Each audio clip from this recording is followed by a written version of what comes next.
inject the fuel, baby. The private jet you're competing for is ramping up its thrusters to produce 60-mile-per-hour winds. The jet will then begin to rotate in a circle in an attempt to blow each of you off your platform.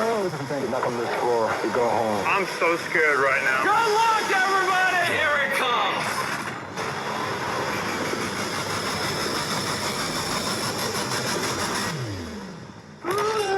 We have our first elimination, one down. I want that jet! No way I'm gonna let this jet take me out. Gonna का मतलब मैंने आपको समझा चुका है। Gonna का मतलब होता है going to. I am gonna let this jet, मतलब I am going to let this jet. I might pee myself. I might pee myself, तो मैंने आपको पिछले वीडियो में बता दिया था, इसी से मिलता जुलता सेंटेंस था। I might poop my self वहाँ यूज़ हुआ था, उसका मीनिंग मैंने आपको बता दिया था। यहाँ पर है आई माइट पी माई सेल्फ। तो पी का मीनिंग होता है टॉयलेट या यूरिन। अब ये एज अ वर्ब भी यूज़ होता है और एज अ नाउन भी यूज़ होता है। जब ये एज अ नाउन यूज़ होगा तो टॉयलेट और यूरिन, टॉयलेट या यूरिन ये मीनिंग होगा एज अ नाउन पी का। बट अगर ये वर्ब की तरह यूज़ हो रहा तो इसका मतलब होता है टू यूरिनेट, मतलब टॉयलेट करना, टू यूरिनेट। एग्जाम्पल के लिए आप अगर सेंटेंस में यूज़ करो कि आई नीड टू पी, मतलब मुझे टॉयलेट करना है। बट यहाँ पर मैं ये सेंटेंस जो है, जो ये वर्ड है पी, वो एक इनफॉर्मल वर्ड है। ऑफिशियल सेटिंग्स में कहीं फॉर्मल जगह में आप इसे यूज़ नहीं कर सकते हो। फ्रेंड्स एंड फैमिली के साथ में ही बस आप इसे यूज़ कर सकते हो, इस वर्ड को। ठीक है। Never in my life did I think being a pilot I'd be worried about a jet blast. Bye bye. Oh man, it's coming. All right, let's see people. 46, hold on. He's doing it. Hold on. You did it. You're moving on. That's a great technique. Quickly, the pilots saw what to do and, more importantly, what not to do by watching the others go before them. Okay, so the winning strategy is sideways, not like this. The people that are staying on are like this. They're locked in. Enough to hold on. Another one. All I'm saying is if number 40 goes down, I'm going down. We built the exact same.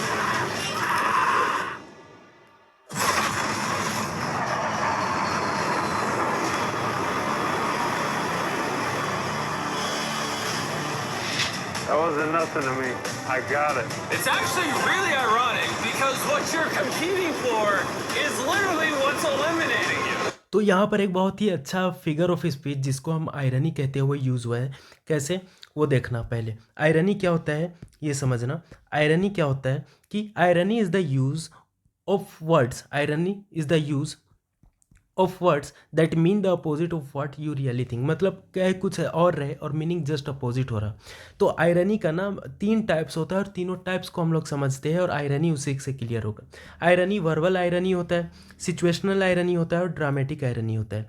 तो पहला है verbal irony, मतलब क्या meaning है इसका। जैसे कि देखो, मान लो कि आप किसी सिचुएशन में फंसे हुए हो और आपको कोई सामने वाला आइडिया देता है, बट वो आइडिया बहुत ही भद्दा होता है, बहुत ही बुरा होता है, काम करने लायक नहीं होता है। तो आप कह सकते हो कि वाह, आप कहते हो कि वाह क्या आइडिया दिया है, वाह इससे तो सॉल्व हो ही जाएगा। बट आप मतलब आप उसको टॉन्ट कस रहे हो कि ये आइडिया बहुत ही भद्दा है, लेकिन आप वर्ड यूज़ क्या कर रहे हो, वाह कह रहे हो, तारीफ़ करते हुए कह रहे हो। तो ये एक आयरनी है, वर्बल आयरनी, क्योंकि यहाँ पर मैं जो कहा जा रहा है उसका अपोजिट मीनिंग है। आप उसका तारीफ़ नहीं कह रहे हो, आप कहना चाह रहे हो कि क्या बेकार आइडिया दिया है, बट आप कह रहे हो वाह क्या आइडिया दिए हो। तो यहाँ पर मैं ये कह करके आप वर्ड्स से आप बोल करके जो मीनिंग है उसका अपोजिट मीनिंग निकाल रहे हो, भद्दा की जगह वाह कह रहे हो, तो ये एक वर्बल आयरनी हुआ। Example, the weather is awesome. मान लो तूफान चल रहा, हवा चल रहा, ठीक है, और बारिश हो रहा है, बहुत देर से सब परेशान है और आप कह रहे हो कि द वेदर इज़ ऑसम। तो मतलब कि इतना बुरा वेदर है, इतना भद्दा है, और तब भी आप कह रहे हो वेदर बहुत ही अच्छा है। तो ये आयरनी हुआ, मतलब जो कहा जा रहा है वो जस्ट अपोजिट है जो रियलिटी में एग्जिस्ट कर रहा है, जो रियलिटी में है उससे।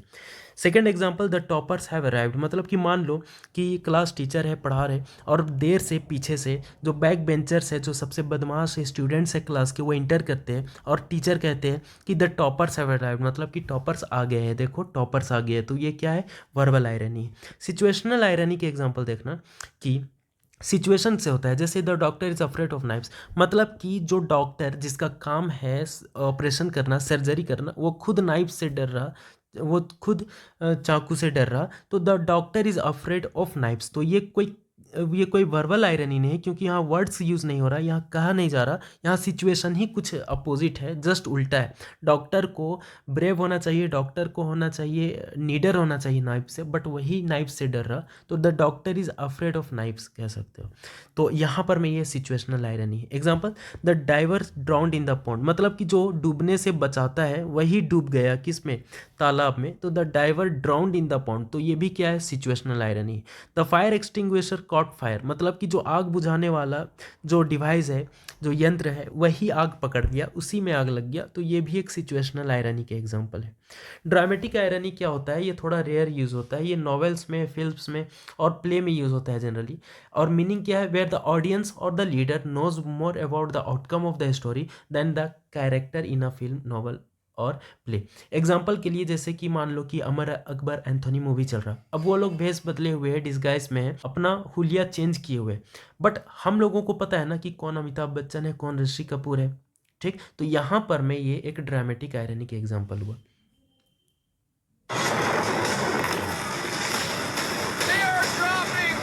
दे are dropping one by one, मतलब वो एक एक करके गिर रहे हैं।